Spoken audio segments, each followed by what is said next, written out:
Si l'on parle de richesse, certaines familles arabes mangent, respirent et s'épanouissent dans le luxe.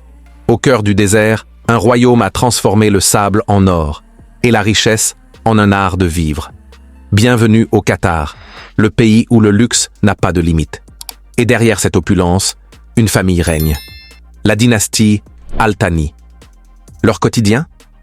Des yachts dignes de palais, des avions privés comparables à des hôtels flottants et des trésors que même les milliardaires les plus puissants ne peuvent imaginer. Aujourd'hui, nous plongeons dans la vie de milliardaires, de la famille royale du Qatar. Le pouvoir derrière la richesse. L'histoire de la richesse qatari commence avec une famille, les Al Thani.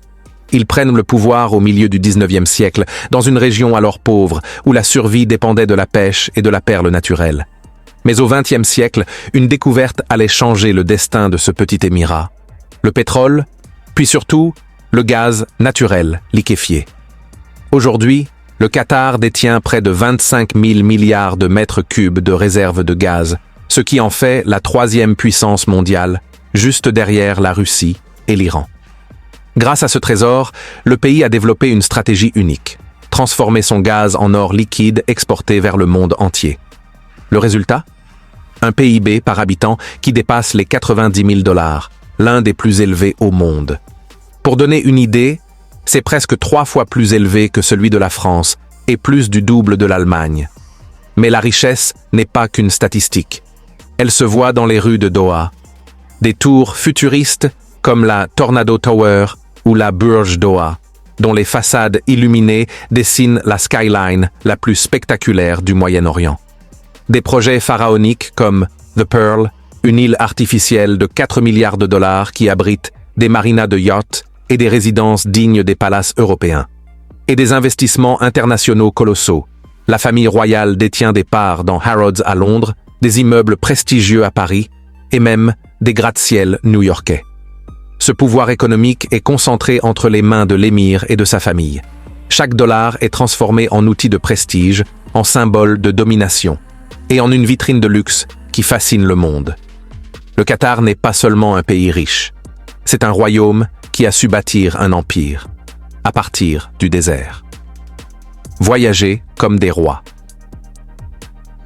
Quand les autres voyagent en première classe, la famille royale du Qatar voyage dans un monde à part. Leur flotte privée est l'une des plus impressionnantes au monde et elle est dirigée par Qatar Amiri Flight, une compagnie aérienne exclusivement dédiée aux déplacements royaux et gouvernementaux. Le joyau de cette flotte? Un Boeing 747-8 intercontinental, estimé à plus de 400 millions de $, entièrement personnalisé. À l'intérieur, oubliez les sièges classiques. Vous trouvez des salons immenses avec canapés en cuir italien, des chambres royales avec lits king size, une salle à manger capable d'accueillir plus de 20 convives, et même une salle de conférence high-tech pour gérer les affaires de l'État en plein ciel. Mais ce n'est pas tout. L'émir et sa famille possèdent également des Airbus A340 et A320 VIP, chacun aménagé comme un hôtel 5 étoiles. Les tapisseries proviennent de soieries européennes, les robinets de certaines salles de bain sont plaqués or, et la cuisine est conçue pour préparer des repas gastronomiques à 10 000 mètres d'altitude. Selon certaines sources, la flotte royale compte plus de 15 avions privés, tous entretenus avec le plus haut niveau de discrétion. Un luxe extrême, mais aussi une démonstration de puissance. Car dans le Golfe, voyager n'est pas seulement un déplacement, c'est un moyen de montrer au monde la grandeur de son rang. Ainsi, quand un membre de la famille Al Thani atterrit quelque part, ce n'est pas un simple voyage. C'est une arrivée digne d'un chef d'État, avec un palace volant qui se pose sur le tarmac. Des yachts qui défient l'imagination. Sur l'eau, la famille royale du Qatar navigue avec des yachts qui ne sont pas de simples bateaux, mais des palais flottants. Le plus célèbre est l'Al Lusail, un mastodonte de 123 mètres construit par Lürsen Yachts. Sa silhouette futuriste brille dans toutes les marinas de luxe de la Méditerranée. Sa valeur dépasse 500 millions de $. Et à ce prix, chaque détail est une pièce d'art.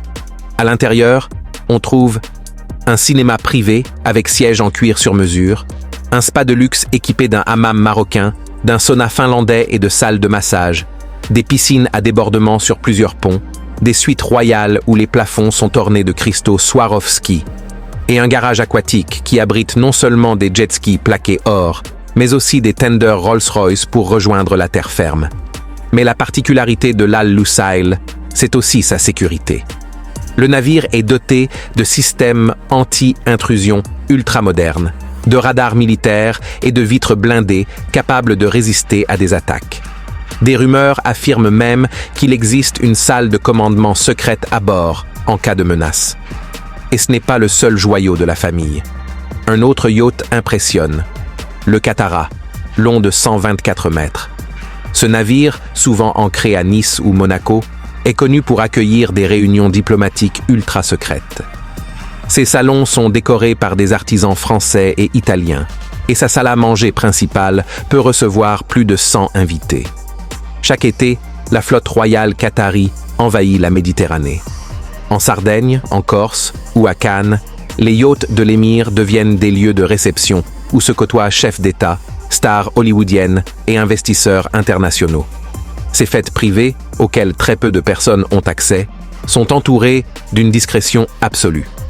Pour comparer, là où un yacht de milliardaire classique, comme celui de Jeff Bezos, atteint environ 400 millions de dollars, la flotte de la famille royale du Qatar dépasserait facilement le milliard, rien qu'avec l'Al Lusail et le Katara. Naviguer pour eux n'est pas une question de loisir, c'est un rituel de pouvoir. Chaque fois qu'un yacht qatari jette l'ancre, il ne transporte pas seulement une famille, mais un royaume entier. L'amour des voitures d'exception. Si l'on veut comprendre la passion de la famille royale du Qatar pour le luxe, il suffit de jeter un œil à leur garage.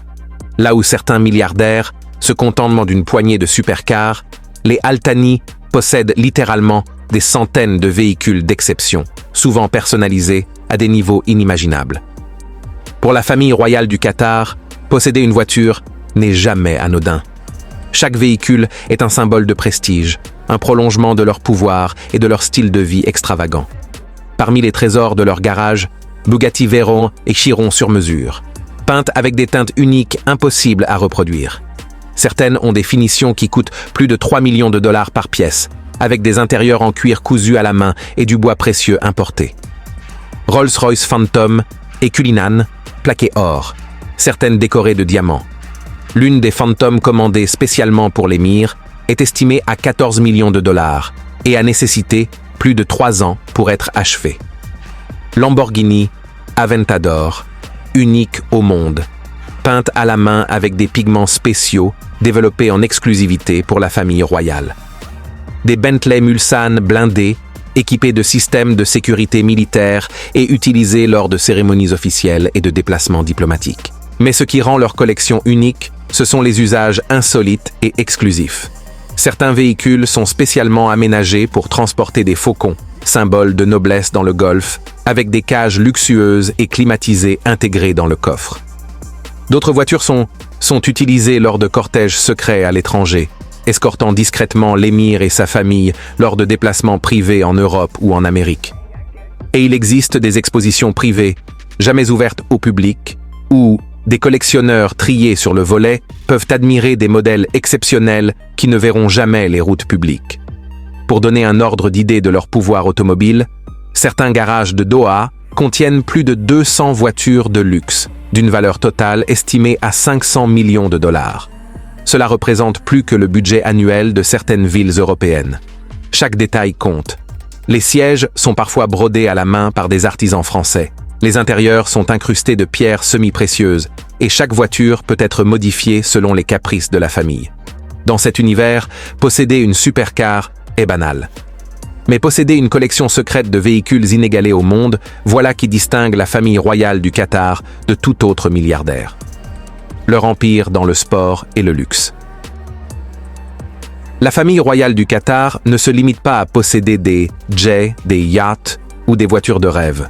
Leur empire s'étend sur le sport, le luxe et l'immobilier mondial, un mélange subtil de prestige, de pouvoir et d'influence internationale. Le PSG, racheté en 2011 par Qatar Sports Investments, est devenu leur vitrine sportive. Avec un budget annuel dépassant 600 millions d'euros, le club attire les meilleurs joueurs au monde. Des transferts historiques comme Neymar, 222 millions d'euros, et Mbappé, 180 millions d'euros, ont fait du PSG un phénomène global. Le club est aussi une machine marketing, sponsoring, merchandising et influence internationale, permettant à la famille royale de rayonner dans le monde entier. Le Qatar investit massivement dans le tennis. Le Qatar ExxonMobil Open à Doha est un tournoi ATP de renom, accueillant les plus grands joueurs mondiaux. Le tournoi féminin Qatar. Total Energies Open, classé WTA 500, attire également les meilleures joueuses. Ces événements combinent sport et diplomatie. Les salles VIP voient se côtoyer chefs d'État, investisseurs et célébrités, transformant chaque match en vitrine internationale. Le Qatar possède plusieurs parcours de golf ultra luxueux, conçus par les meilleurs architectes mondiaux. Le Doha Golf Club et Education City. Golf Club accueille des tournois internationaux avec des prix allant jusqu'à 5 millions de dollars par événement. Ces parcours sont réservés à l'élite, combinant sport, affaires et réseautage global. Les sports traditionnels du golf font partie intégrante de leur héritage. La famille royale finance des compétitions équestres internationales comme le Doha Diamond League of Polo, avec des prix atteignant 2 millions de dollars par tournoi. La fauconnerie, patrimoine culturel qatari, est soutenue par des événements exclusifs et des clubs privés où les faucons sont élevés et entraînés à des standards dignes d'un laboratoire de luxe. Le Qatar investit également dans le sport automobile, notamment le Grand Prix de Formule 1 du Qatar sur le circuit de Losail, attirant des pilotes et équipes de renommée mondiale. Ces événements sont l'occasion pour le pays de mêler tourisme de luxe, célébrité et diplomatie sportive. Les palais, hôtels et complexes résidentiels ultra luxueux ne sont pas seulement des résidences. Ils servent de base pour les réunions diplomatiques, réceptions de sponsors et événements sportifs privés, renforçant le soft power qatari. Selon Forbes, la fortune de la famille royale dépasse 335 milliards de dollars, et chaque investissement sportif ou immobilier est pensé pour amplifier leur influence mondiale. Pour la famille royale du Qatar, le sport n'est pas qu'un loisir, c'est un outil stratégique. Chaque club, tournoi ou parcours est une extension de leur empire, un moyen de contrôler l'image du pays et de projeter leur puissance, tout en conservant une aura de luxe inaccessible. Les objets de luxe au quotidien. Si les yachts, jets et voitures montrent le luxe extérieur, les objets du quotidien de la famille royale du Qatar dévoilent l'extrême opulence de leur vie privée. Chaque détail, chaque objet est une déclaration de richesse, et parfois un secret bien gardé. L'émir et les membres de sa famille possèdent des montres Patek Philippe et Richard Mille sur mesure, dont certaines valent plusieurs millions de dollars chacune. Une anecdote révélée par des sources proches du palais. Une Patek Philippe unique, incrustée de diamants et d'or rose, a été commandée spécialement pour l'émir et nécessite plus de 5 ans pour être fabriquée. Ces montres ne sont pas seulement des accessoires. Elles servent parfois à des transactions diplomatiques discrètes, offertes comme cadeaux aux chefs d'État ou investisseurs influents. Le luxe de la famille royale ne se limite pas aux voitures, aux yachts ou aux bijoux. Une partie de leur prestige se trouve dans l'art, et plus particulièrement dans leur collection d'art islamique, l'une des plus impressionnantes au monde. La collection Al-Thani rassemble des milliers d'œuvres, allant des manuscrits anciens du Coran aux céramiques persanes et ottomanes, certaines datant de plus de 1000 ans. Plusieurs pièces sont uniques au monde, conservées dans des salles spécialement climatisées et sécurisées dans le musée d'art islamique de Doha. Mais une partie reste privée, réservée à la famille, souvent exposée uniquement lors d'événements diplomatiques ou culturels ultra exclusifs. Certains objets, comme des lampes en cristal, astrolabes en or ou tapis persans rares, sont évalués à plusieurs millions de dollars pièce. Ces œuvres ne sont pas seulement décoratives. Certaines pièces servent de cadeaux diplomatiques exclusifs, remis à des chefs d'État ou investisseurs internationaux, renforçant ainsi le prestige du Qatar. D'autres objets sont utilisés lors d'événements privés ou des dîners royaux sont organisés autour d'œuvres rares, créant un mélange de luxe, culture et influence. Selon des sources proches du palais, certaines pièces anciennes sont également empruntées pour des expositions mondiales, mais toujours sous contrôle strict, pour protéger leurs valeurs et renforcer l'image culturelle du Qatar. Posséder cette collection n'est pas seulement une question de goût.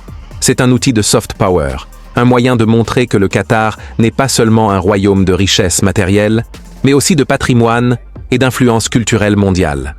Dans l'univers des Al Thani, chaque tableau, chaque manuscrit ou objet ancien raconte une histoire et renforce la puissance et le mystère de cette dynastie unique. Le palais de Doha. Au centre de la vie de la famille royale du Qatar se trouve le palais de Doha, symbole ultime de pouvoir, de luxe et de raffinement. Ce palais n'est pas seulement une résidence, c'est un microcosme de l'empire qatari, où chaque détail reflète richesse et influence. La superficie totale dépasse 50 000 mètres carrés avec des jardins luxuriants, des fontaines illuminées et des allées bordées de palmiers importés spécialement pour le palais.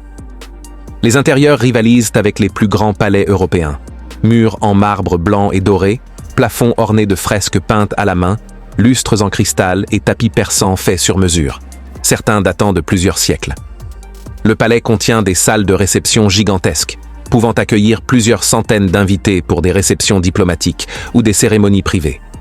Les chambres privées sont aménagées comme de véritables suites de palace, avec salles de bain en marbre, jacuzzi, piscines intérieures et systèmes de domotique de pointe. Certaines salles du palais servent de coffres forts pour bijoux, montres et œuvres d'art, sécurisés par des systèmes de contrôle biométrique et vidéosurveillance militaire. Le palais est également conçu pour la diplomatie privée. Des salons cachés permettent d'accueillir des chefs d'État sans que l'arrivée ne soit visible du public ou des médias. Les jardins du palais sont parfois utilisés pour des événements exclusifs, combinant feux d'artifice, concerts privés et expositions d'œuvres rares de la collection royale. Selon des témoins, certaines fontaines et sculptures du palais sont équipées de mécanismes secrets, permettant de créer des spectacles lumineux et aquatiques uniques lors de visites diplomatiques. La Coupe du Monde 2022, le triomphe du Qatar. Si l'on veut comprendre la puissance et la vision de la famille royale du Qatar, il suffit de regarder la Coupe du Monde 2022. Cet événement historique n'était pas seulement un tournoi de football, c'était une démonstration de luxe, de technologie et de prestige mondial, orchestrée par les Al Thani pour inscrire le Qatar sur la scène mondiale comme jamais auparavant. Lusail Stadium, pouvant accueillir 80 000 spectateurs, est un chef-d'œuvre architectural conçu pour allier technologie, confort et spectacle. Les tribunes sont climatisées grâce à un système de refroidissement révolutionnaire unique pour un événement de cette ampleur. Les VIP étaient accueillis dans des villas privées et hôtels 5 étoiles avec services sur mesure, chefs internationaux et transports en jet privé et yacht. La famille royale a mis en place des expériences inédites, circuits privés pour visiter Doha, visites exclusives de musées et de la collection d'art islamique, et événements culturels réservés aux invités internationaux. Certains stades et zones VIP étaient même équipés de salles secrètes pour réunions diplomatiques, permettant aux chefs d'État et investisseurs de conclure des accords en toute discrétion. Le Qatar a investi plus de 200 milliards de dollars pour ce mondial. Stades, transports, hôtels, infrastructures urbaines et sécurité. Chaque centime a été pensé pour projeter l'image d'un pays ultramoderne, capable de rivaliser avec les plus grandes nations sur le plan sportif, technologique et diplomatique. La Coupe du Monde a attiré plus d'1 million de visiteurs internationaux et des milliards de téléspectateurs dans le monde entier. Pour la famille royale, cet événement a été un outil de soft power, montrant que le Qatar pouvait combiner tradition, modernité, luxe et performance à une échelle globale. Certains analystes estiment que cet événement changera durablement la perception internationale du Qatar, transformant le pays en un hub mondial de sport, de culture et de luxe. La Coupe du Monde 2022 n'était pas seulement un événement sportif, c'était un manifeste, un message clair. La famille royale du Qatar ne se contente pas de posséder le luxe. Elle définit les standards du prestige et de l'influence dans le monde entier. Un des aspects les plus surprenants de la Coupe du Monde 2022 au Qatar a été l'interdiction de la bière dans la majorité des stades et lieux publics, un choix qui a suscité la curiosité et parfois l'incompréhension dans le monde entier. La raison principale est culturelle et religieuse. Le Qatar, comme la majorité des pays du Golfe, suit la loi islamique où la consommation d'alcool est strictement régulée. La famille royale, tout en voulant accueillir un événement mondial, devait respecter cette tradition. Pour autant, cela ne signifiait pas un manque de luxe ou de confort pour les visiteurs. Des zones VIP et hôtels internationaux avaient l'autorisation de servir des boissons alcoolisées, mais de manière contrôlée et discrète, souvent sous la supervision de la famille royale ou des autorités. Dans certains stades, des bars temporaires exclusifs pour VIP ont été installés, permettant aux sponsors et invités diplomatiques de profiter de boissons alcoolisées en toute confidentialité. Cette interdiction partielle a été utilisée comme outil de communication stratégique. Elle a permis au Qatar de montrer qu'il pouvait organiser un événement mondial en respectant ses traditions et sa culture, tout en conservant un luxe et un confort exceptionnels pour les invités internationaux. Ainsi, même un détail qui pourrait sembler contraignant pour certains, l'interdiction de la bière, a été transformé en symbole de sophistication et de maîtrise culturelle, reflétant la manière dont la famille royale du Qatar contrôle chaque aspect de son prestige mondial. Merci d'avoir regardé cette vidéo et n'oublie pas de t'abonner à bientôt pour une nouvelle vidéo.